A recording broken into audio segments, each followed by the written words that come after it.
In this video, we'll see the vegetarian version of very popular Lebanese shawarma, and I will show you how to serve it in two different ways. Let's get started. For the pita bread, take half cup warm milk. The milk should not be hot, should be warm. Add 1 teaspoon sugar and give it a good mix. So we are going to use yeast mixture to make the pita bread. Add 1 teaspoon dry yeast. Give it a mix and you need to let it activate and let it sit for 10 to 15 minutes. Meanwhile, take 1 tablespoon curd or yogurt, add 1 teaspoon ginger garlic paste, 1/4 teaspoon turmeric, 1 teaspoon red chili powder, 1/4 teaspoon garam masala, half teaspoon cumin powder. So this is going to be our marinade for paneer. Now add 1 tablespoon besan or gram flour, some salt as per taste. Give this a good mix.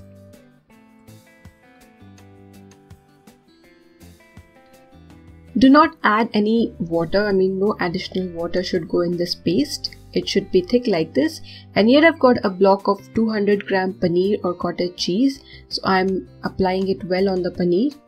It's absolutely okay if you do not have a block of paneer like this. If you have small pieces of paneer, just apply this masala mixture to them. And let this marinate for at least 15 to 20 minutes. The yeast is activated and this mixture looks just right to use in the pita bread. So here I've got 2 cups all-purpose flour, maida. I'm adding salt. 1 teaspoon olive oil, or you can also use your regular oil. Give everything a good mix and then add water. Actually, you should add the yeast mixture first and add water as required.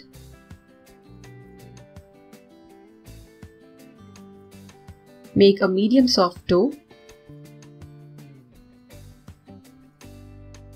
And then you need to stretch and pull this dough for 15 minutes. Like I had showed in my pav bread recipe, you can also use your dough hook attachment or stand mixer to do this. If needed, you can dust a little maida. Do not add a lot of maida.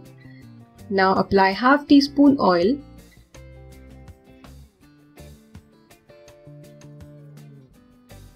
Apply oil to your bowl and put this dough inside. Cover with a damp cloth or a plate. Keep this dough in a warm place so that it doubles in size.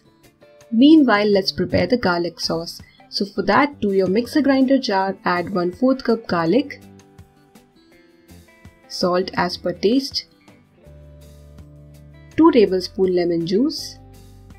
Grind this to make a paste of the garlic. You can also use your food processor for this. And the next step is to gradually add oil. So you need any flavorless oil. Here I've got 1 cup refined oil. So I'm adding gradually it to my mixer grinder jar. You can also use your food processor. Well, this process takes more time in a regular mixer grinder, and I noticed that my mixer grinder started becoming hot. So what I did, after making paste of garlic, I transferred it to a bowl and used my hand mixer. You can see there is a difference. It's becoming white. It's still separated, still not done, and you would notice that it would start looking like mayonnaise. But the difference between mayonnaise and this garlic sauce is that we are not using any milk. To speed up the process, you can also add few ice cubes in between. And gradually keep adding oil. Do not add all the oil in one go. Addition of ice cubes is totally optional. You can store this garlic sauce in an airtight container in your normal refrigerator section up to 3 months. But if you make it in this quantity, I doubt you would let it sit in your refrigerator for 3 months because it's so tasty. This looks perfect, just like thick mayonnaise. So I'm now going to keep it aside. So here you can see some cucumber, beetroot and carrots. So I've put some water and vinegar, approximately 1 tablespoon vinegar. And I had let it sit in my refrigerator overnight, but I suggest you at least keep it for an hour or 30 minutes. But yeah, overnight would give you better results. The pita bread dough has doubled in size, so need to deflate it. and again knead for a few seconds, like 15 to 20 seconds.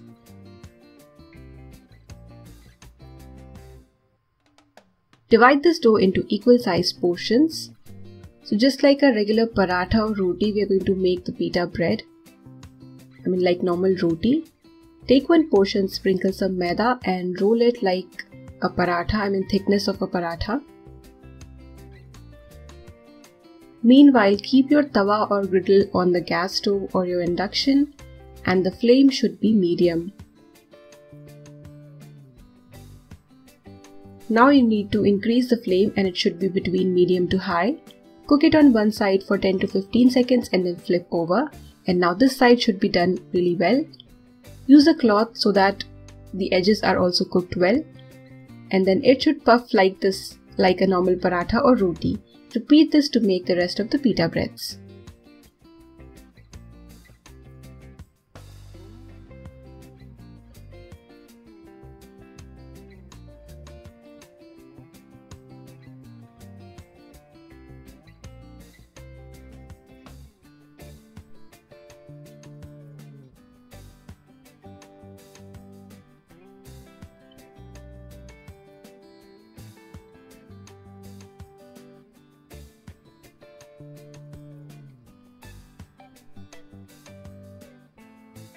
So here are the pita breads. The top one is smaller because I think I did not divide the dough into equal sized portions, but that's okay.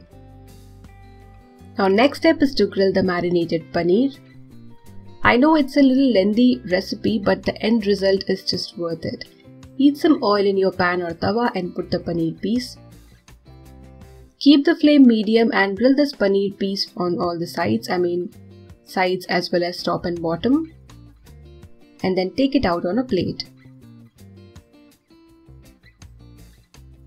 You can keep the paneer ready, pita bread ready, your garlic sauce ready, and just before serving you can assemble everything, and you can microwave the paneer for a few seconds so that it becomes hot. Just in case you find that doing it all at the time of eating would take a lot of time. Let's first see the paneer shawarma wrap or roll. So take one pita bread and place some paneer. Put some sliced cabbage, patta gobi, and place the pickled beetroot, carrot and cucumber.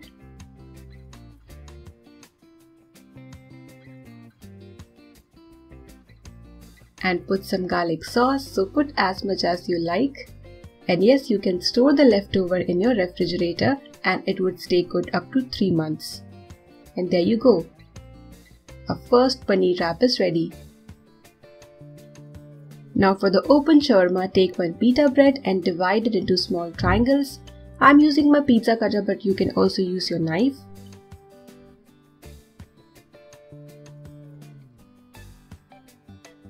Take a plate and arrange the pita bread like this, and then put the paneer mixture in the center.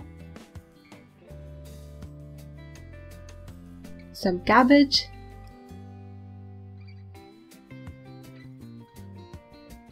Put the pickled carrot, beetroot and cucumber, and you can see for open shawarma I have chopped them into small pieces, and then the garlic sauce.